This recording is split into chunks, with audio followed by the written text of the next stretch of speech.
رات کا پہر تھا۔ شہر کے سب سے پرانے اور ویران سرکاری اسپتال کی تیسری منزل پر وارڈ نمبر 7 میں صرف خاموشی آباد تھی۔ دیواروں پر نمی، بلب کی زرد روشنی اور دور کہیں چوہوں کے دوڑنے کی آواز۔ اس وارڈ کے بیچوں بیچ ایک پرانا دھندلا آئینہ نصب تھا۔ کہتے تھے یہ آئینہ عام نہ تھا۔ عملے میں سے کوئی بھی اس کے قریب جانے سے کتراتا تھا اور مریضوں کو تو سختی سے منع کیا جاتا تھا کہ وہ اس میں نہ دیکھیں۔ مگر کیوں؟ یہ کسی کو معلوم نہ تھا۔ صرف ایک جملہ سب کے لبوں پر تھا: آئینہ نمبر 7 وہ آخری تصویر دکھاتا ہے۔ یہ اسپتال اب صرف ایمرجنسی کی حد تک فعال تھا، اور وہ بھی دن کے وقت۔ رات کے وقت یہاں صرف ایک نرس، ایک چوکیدار اور خاموشیوں کی فوج ہوتی۔ اس رات ایک نئی انٹرن نرس اقرا اپنی ڈیوٹی پر تھی۔ وہ پرجوش تھی اپنی پہلی نوکری پر، مگر اس نے سنا کہ وارڈ نمبر 7 میں روشنی خود بخود جلتی اور بجھتی رہتی ہے۔ اسے کہا گیا کہ اس طرف مت جانا، مگر تجسس ایک ایسا جذبہ ہے جو عقل کی نہیں سنتا۔ رات کے 12 بجے کے قریب اقرا نے دیکھا کہ وارڈ نمبر 7 کے دروازے کے نیچے سے روشنی باہر آ رہی ہے۔ باقی وارڈ اندھیرے میں تھے۔ اس نے قدم آہستہ آہستہ بڑھائے، دل کی دھڑکن تیز ہونے لگی۔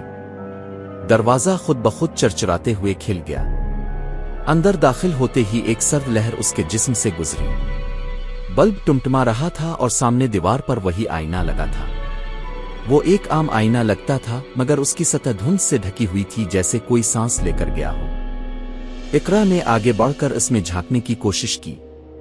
جیسے ہی اس کی آنکھیں آئینے سے ملیں، روشنی چمک اٹھی اور ایک تصویر سامنے آئی۔ اقرا خود کو ایک خون آلود بستر پر لیٹا دیکھ رہی تھی، آنکھیں کھلی ہوئی مگر سانس بند۔ وہ چیخ کر پیچھے ہٹی، مگر دروازہ بند ہو چکا تھا۔ وہ پلٹ کر دروازہ کھولنے لگی، مگر وہ ہلتا ہی نہ تھا۔ اچانک آئینے سے سرگوشی ابھری، جیسے کوئی اس سے بات کر رہا ہو۔ تم نے دیکھ لیا، اب تم واپس نہیں جا سکتی۔ پھر ایک سایہ نمودار ہوا، آئینے سے باہر نکلا، دھواں دھواں سا جسم، بغیر چہرے کے مگر آنکھیں لال۔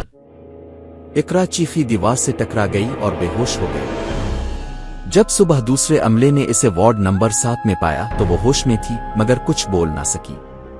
صرف ایک بات دہرا رہی تھی: آئینہ 7 وہ میں نہیں تھی، وہ میری لاش تھی۔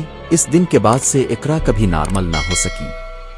اسے نفسیاتی وارڈ میں منتقل کر دیا گیا، مگر پھر وہ بھی غائب ہو گئی، جیسے زمین نگل گئی ہو۔ اسپتال کے ریکارڈ سے بھی اس کا نام مٹ چکا تھا۔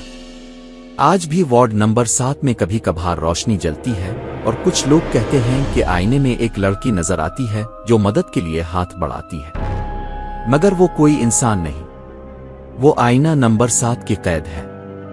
کہتے ہیں جب رات کو 12 بجیں اور اگر کوئی اس آئینے کے سامنے کھڑا ہو کر اپنا نام پکارے تو وہ لڑکی جواب دیتی ہے۔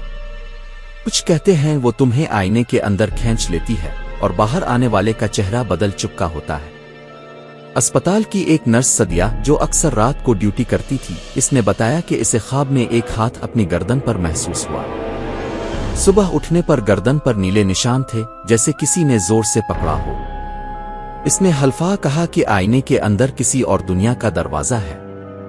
ایک دن ایک مریض جو نفسیاتی بیماری کے باعث داخل تھا، اچانک چیخنے لگا کہ وہ روشنیوں کی دنیا دیکھ رہا ہے اور وہاں آگ کے لوگ ہیں۔ وہ کہتا رہا کہ وہ سب اس آئینے میں قید ہیں اور آئینہ انہیں باہر آنے نہیں دیتا۔ ایک رات اسپتال کے CCTV میں یہ ریکارڈ ہوا کہ آئینہ خود بخود دیوار سے ہٹ کر فرش پر گر گیا، مگر صبح جب عملہ آیا تو آئینہ اپنی جگہ پر تھا، اور ویڈیو وہ ڈیلیٹ ہو چکی تھی۔ انٹرن نرس اقرا کے بعد 3 اور نرسیں وارڈ 7 کی ڈیوٹی سے رخصت لے چکی ہیں۔ ان میں سے ایک آج بھی لاپتہ ہے، اور اس کی والدہ دعویٰ کرتی ہیں کہ انہوں نے اپنی بیٹی کی آواز آئینے سے آتی سنی ہے۔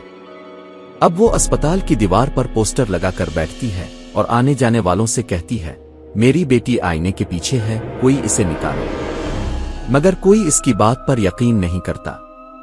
لوگ ہنستے ہیں، مذاق اڑاتے ہیں، مگر جو اس آئینے کو رات کے وقت دیکھتے ہیں وہ اگلی صبح خاموش ہو جاتے ہیں، جیسے کچھ کہنا چاہتے ہوں مگر زبان ساتھ نہ دے۔